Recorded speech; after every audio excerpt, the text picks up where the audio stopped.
This channel does not promote any violent, harmful, or illegal activities. All content provided by this channel is meant for an educational purpose only. স্বাগত আরো একবার আপনাদের টিভি9 বাংলায়। SIR শুরু হতেই তো ঘুম ছুটেছে বাংলাদেশিদের। তারা এই দেশ থেকে পালানোর চেষ্টা করছে, চলে যাচ্ছে হাকিমপুর চেক সীমান্তে। সেখানে অনুপ্রবেশকারীদের একটা ভিড়, ঠিক থেকে ভিড়। আর সেখানে খবর করতে গেলে আক্রান্ত হতে হলো টিভি9 বাংলার সাংবাদিককে। একবার দেখুন সেই মুহূর্তের ছবিটা।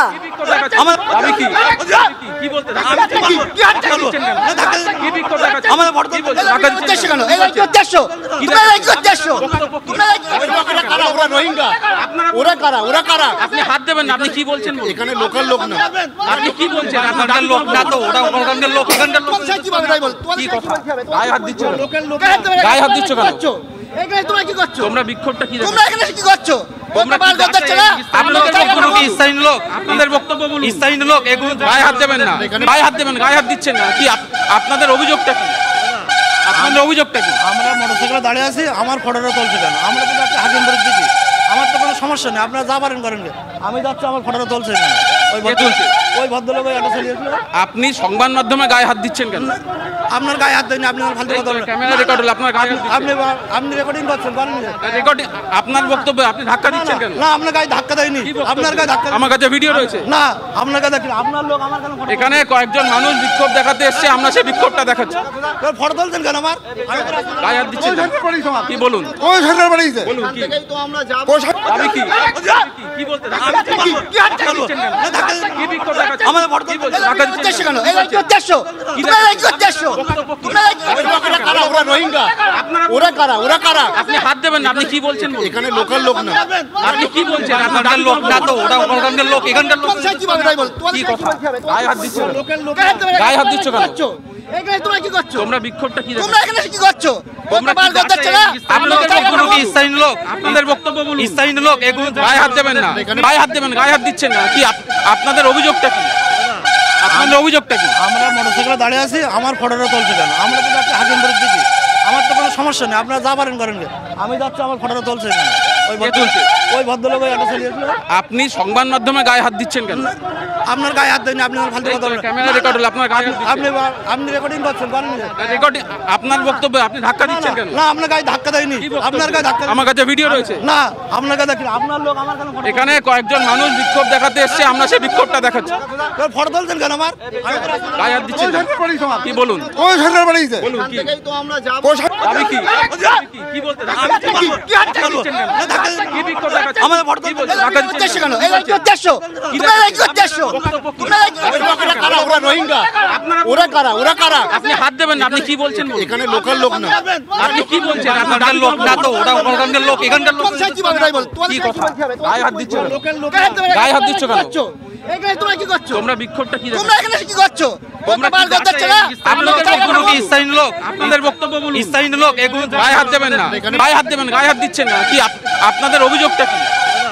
আপনাদের অভিযোগটা কি? আমরা মোটরসাইকেলে আপনারা দেখলেন সেই মুহূর্তে, যে মুহূর্তে টিভি9 বাংলা সেখানে গিয়েছিল খবর করার জন্য। কিন্তু প্রশ্ন হচ্ছে, কেন বাধা দেওয়া হলো টিভি9 বাংলাকে? ঠিক কিসের এতটা ভয় যে আমাদের প্রতিনিধিকে এভাবে ধাক্কা দেওয়া হলো? আমি চলে যাবো সরাসরি, আমাদের প্রতিনিধি সুজয় রয়েছেন, সুজয়ের কাছে। সুজয়, ঠিক কি ঘটনা ঘটেছিল? হঠাৎ করে তারা সবাই মিলে তোমার উপর কেন চড়াও হলো? দেখো, গতকাল যেখানে এই বাংলাদেশি যারা ছিলেন, যারা পুশব্যাকের অপেক্ষায় ছিলেন, যে ত্রিপলের নিচে তারা ছিলেন, সেই জায়গাটা ফাঁকা, অর্থাৎ পুশব্যাক প্রক্রিয়া শুরু হয়েছে, সেটা আমরা দেখানোর চেষ্টা করছিলাম। একই সঙ্গে কয়েকজন মানুষ যারা নিজেদের স্থানীয় একটি সংগঠনের সদস্য বলে দাবি করে বাংলাদেশি হটানো সংক্রান্ত কয়েকটি লিফলেট এবং পোস্টার দিয়ে তারা বিক্ষোভ করছিলেন। সেই বিক্ষোভটা আমরা দেখানো শুরু করি এবং সেই সময় আচমকাই, এবং আমরা যখন সরাসরি সম্প্রচার শুরু করি যে বাংলাদেশিদের যে পুশব্যাক প্রক্রিয়া, সেই প্রক্রিয়া শুরু হয়েছে, সেই সময় আচমকাই অপরদিকে, অর্থাৎ হাকিমপুর সীমান্ত যাওয়ার যে রাস্তা, চেকপোস্টে যাওয়ার যে রাস্তা, সেখানে মোটর বাইকে কয়েকজন এসে যারা বিক্ষোভ করছিলেন প্রথমে তাদের উপর চড়াও হয়, এবং সেই সময়ই সংবাদ মাধ্যমকে বাধা দেওয়া, টিভি9 বাংলার ক্যামেরায় ধাক্কা দেওয়া, আমার সহকর্মী ক্যামেরা পার্সন ধাক্কা দেওয়া, আমাকে ধাক্কা দেওয়া এবং গালিগালাজ করতে থাকে। এবং তাদের বক্তব্য, তাদের দাবি যে আমরাই ওই সংগঠনের সদস্যদের নিয়ে এসেছি, যদিও ওই সংগঠনটি তারা কিন্তু নিজেদের মতো করে এসেছিল এবং তারা নিজেদের মতো বিক্ষোভ করা শুরু করছিল, বিক্ষোভ প্রদর্শন শুরু করছিল। এবং যখন পরবর্তীতে যারা চড়াও হন সংবাদ মাধ্যমের উপর, তখন আমরা তাদের কাছে এগিয়ে যাই, তাদের প্রত্যেকের সঙ্গে আমরা জানতে চাই যে তাদের মূল বক্তব্য কি, তাদের কি অভিযোগটা কি, কেন তারা চড়াও হচ্ছে, কেন তারা বিক্ষোভ করছে। তারা কিন্তু প্রত্যেকেই কথা বলতে অস্বীকার করেন এবং কয়েকজন দাবি করেছেন যে বিএসএফ এই পাচার যে বিষয়টা, সেই পাচারের সঙ্গে বিএসএফ যুক্ত, আমরা কেন বিএসএফ এর সঙ্গে কথা বলছি না বা কেন চেকপোস্টে আমরা এগিয়ে যাচ্ছি না, এই সংক্রান্ত অভিযোগ। এবং যদিও তারা কোনো বক্তব্য সরাসরি তারা বলতে চাননি, তারা সেখানে আমরা দেখলাম সংবাদ মাধ্যমকে, টিভি9 বাংলাকে ধাক্কাধাক্কি করা, আমার সহকর্মী অমিত তাকে ধাক্কা দেওয়া, ক্যামেরায় আঘাত করা এবং কার্যত ওই জায়গায় থেকে আমাদেরকে ঠেলে বের করে দেওয়া হয় এবং একই সঙ্গে যারা বিক্ষোভ দেখাচ্ছিলেন তাদেরকেও কিন্তু মারধর করা হয়, হাতাহাতি করা হয়। এবং আমরা কেন এই যে তারা যারা বিক্ষোভ করছিলেন তাদেরকে মারধরের ছবি আমরা দেখিয়েছি, কেন সেটা আমরা সম্প্রচার করছি বা কেন সেটা দেখাচ্ছি, সেটাও কিন্তু তাদের বক্তব্যে বারবার উঠে এসেছে যে আমরা কেন তাদের মারধরের ছবিও দেখাচ্ছি। ফলে আচমকাই একটা বিশৃঙ্খল পরিস্থিতি তৈরি হয় এবং ঘটনাস্থলটি স্বরূপনগর থানার মধ্যে পড়ে এবং একদম বিএসএফ চেকপোস্টের কাছে। আমরা কিন্তু এই যে প্রায় 10-15 মিনিট এই বিক্ষোভ চলতে থাকে, আমরা স্থানীয় পুলিশকেও সেখানে এগিয়ে আসতে দেখিনি, এমনকি সেখানে কোনো পুলিশ কর্মী, অন্তত পোশাকে ইউনিফর্মে কোনো পুলিশ কর্মী দেখা নেই। যেখানে একটা প্রক্রিয়া চলছে পুশব্যাকের প্রক্রিয়া, সেখানে ইউনিফর্মে কোনো পুলিশ কর্মীকে দেখা যায়নি, এমনকি বিএসএফ কেও কিন্তু বিএসএফ যেহেতু পুশব্যাক প্রক্রিয়া ব্যস্ত তারাও এগিয়ে আসেননি। ফলে একটা বিশৃঙ্খল হাতাহাতি বচসার পরিস্থিতি তৈরি হয় এবং সেই খবর সম্প্রচার করায় টিভি9 বাংলা ক্যামেরা প্রতিনিধি যিনি রয়েছেন তাকে ধাক্কা দেওয়া হয়, আমাকে তারপরেই তোমাদেরকে যে ধাক্কা দেওয়া হয়েছে সেই ছবিটা আমরা দেখিয়েছি টিভি9 বাংলা এবং দায়িত্বশীল একজন সংবাদ মাধ্যম হিসেবে বারবার আমরা এখান থেকে তুলে ধরেছি যে কিভাবে বাংলাদেশিরা তারা অবৈধভাবে দেশে এসে থাকছিল, তাদেরকে পুশব্যাক করা হচ্ছে, সেই ছবি আমরা লাগাতার দেখিয়েছি। এবং খবর সম্প্রচার করতে গেলে টিভি9 বাংলাকে বাধা দেওয়া হয়, আমাদের প্রতিনিধি সুজয় তাকে ধাক্কা দিয়ে সরিয়ে দেওয়া হয়।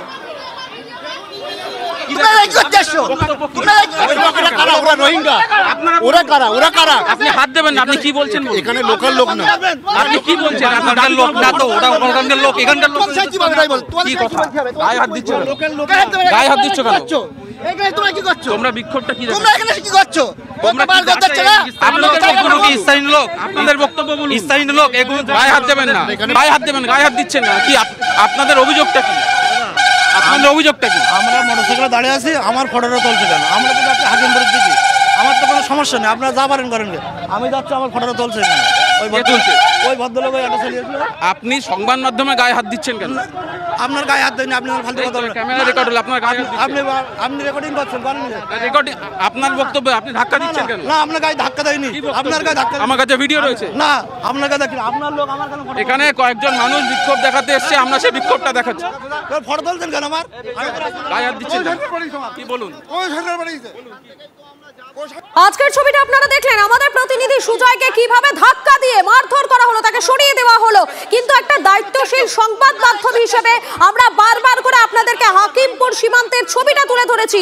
আজ নয়, এর আগেও আমরা সেখানে পৌঁছে গিয়েছিলাম এবং পৌঁছে গিয়ে সেখানে কি ছবি ধরা পড়েছে সেটা আমরা তুলে ধরেছিলাম টিভি9 বাংলা। এবং সে কারণেই বোধহয় আজকে টিভি9 বাংলাকে এইভাবে বাধার সম্মুখীন হতে হলো, এইভাবে আমাদের প্রতিনিধিকে মারধর করা হলো। একবার দেখাই আপনাদের বিগত কয়েকদিন ধরে এই হাকিমপুর সীমান্তে সেখানে ঠিক কি চলছিল দেখুন। প্রথমে ছবিটা দেখুন, মাথায় পোটলা পুটলি, লোটা কম্বল, পিলপিল করছে মানুষজন। তার মধ্যে যেমন রয়েছে শিশুরা, তেমন মহিলারাও। সকলে ফিরে যেতে চান বাংলাদেশে। দিন দিন সেই সংখ্যাটা বেড়ে প্রায় 800। কেউ এখানে 2 দিন, কেউ 3 দিন ধরে অপেক্ষা করছেন। এটা উত্তর 24 পরগনার স্বরূপনগরের হাকিমপুর সীমান্ত। আমি রয়েছি, দেখো হাকিমপুরে যে বিএসএফ এর আউটপোস্ট সংলগ্ন হোল্ডিং সেন্টার। তার কারণ নিয়ম রয়েছে, যারা অবৈধ বাংলাদেশি তাদেরকে পুশব্যাক করার আগে তাদেরকে হোল্ডিং সেন্টারে রাখা হয়েছে। আমরা হোল্ডিং সেন্টারের ছবিটা দেখাতে বলবো। আমার সহকর্মী রজত রয়েছে তোমার সঙ্গে, দেখতে পাচ্ছ যে এখানে অনেকেই রয়েছে, অসংখ্য রয়েছেন যারা বিভিন্ন জায়গা থেকে এসছে। এদের কেউ বাংলাদেশ থেকে দালাল মারফত অবৈধভাবে ভারতে এসে শ্রমিকের কাজ করত, কেউ আবার পরিচারিকার কাজ করত। ভাঙাচুরু প্লাস্টিক বোতল রাস্তা দিয়ে টোকাতাম। কোন জায়গা সেটা? রাজাহাটের ভিতরে। ঢুকলেন কিভাবে? ঢুকলাম মানে দালাল মারফত করে আসলাম। রোজগারের আশায় তখন এপারে চলে এসেছিলাম। কিভাবে? দালাল দিয়ে না, ওই কাঠের তেরা বেড দিয়ে মা বাবা চলে এসেছিলাম। কিভাবে এলেন? দালাল কত টাকা দালালি নিল? 8000 টাকা দুজনে। কেউ তো আবার চোখের ডাক্তার দেখাতে এসেই রয়ে গেছেন 20 বছর ধরে। আমার চোখের ডাক্তার দেখানোর জন্য এখানে আসা হয়েছিল। 20 বছর ধরে আছেন? হ্যাঁ। 20 বছর ধরে আপনার ছেলে রয়েছেন চোখের ডাক্তার দেখাতে? আমরা এসেছিলাম, ডাক্তার দেখাইছি, এই ডাক্তার ওই ডাক্তার পাল্টাপাল্টি করে বয়তে 20 বছর লেগে গেছে। হ্যাঁ, তা সুরাইয়ার যেতে পারিনি। 20 বছর ধরে এই ডাক্তার ও ডাক্তার হচ্ছে। ডাক্তার দেখাইছে আর এই জায়গায় এমনি থাকছিল, ওর বাবা কাজ করছিল, সুরাইয়ার ছিল লোক যেরকম আছে আমরা এরকম ছিলাম দালাল ধরে। হ্যাঁ। কিন্তু হঠাৎ সীমান্তে ভিড় জমিয়েছেন কেন? ভয়, এসআইআরের ভয়। এমনই ভয় যে কেউ কেউ বলছেন আর কোনোদিন দালাল ধরে ভারতে পা দেবেন না। শুনছি মানে দেশে এরকম হবে, সবাই চলে যাচ্ছে, বাংলাদেশের লোক কোনো থাকছে না, দালাল ধরে আসা সম্ভব না। এখন এসআইআর শুরু হচ্ছে, বাংলাদেশে রাখবে না। কিন্তু বাংলাদেশে ফিরতে এই স্বরূপনগরের হাকিমপুর সীমান্তে কেন ভিড় জমাচ্ছেন অনুপ্রবেশকারীরা? হাকিমপুর বাস স্ট্যান্ড থেকে কিছুটা এগোলেই বিএসএফ চেকপোস্ট, এবং বিএসএফ চেকপোস্ট থেকে 1 থেকে 1.5 কিলোমিটার দূরেই রয়েছে সোনাই নদী, তার ওপারেই বাংলাদেশ। এবং এই চেকপোস্ট অর্থাৎ হাকিমপুর চেকপোস্ট কিন্তু কোনো আন্তর্জাতিক সীমানা নয়, অর্থাৎ এখান থেকে বৈধভাবে পারাপার করা যায় না। কিন্তু এখানে এসআইআর শুরু হওয়ার পর থেকে এসআইআর আতঙ্কে অবৈধ বাংলাদেশি যারা বাংলাদেশ থেকে দীর্ঘদিন ধরে ভারতে এসে থাকছিল, তারা একে একে দেশ ছাড়তে শুরু করেছে। ধৃত অনুপ্রবেশকারীদের পুশব্যাকে বিশেষ নির্দেশিকা জারি করেছে স্বরাষ্ট্র মন্ত্রক। ধৃত অনুপ্রবেশকারীদের আঙুলের ছাপ এবং ছবি তুলে রাখতে হবে। জেনে নিতে হবে ধৃতদের পরিচয় ও ঠিকানা, এবং যাবতীয় তথ্য আপলোড করতে হবে স্বরাষ্ট্র মন্ত্রকের নির্দিষ্ট পোর্টালে।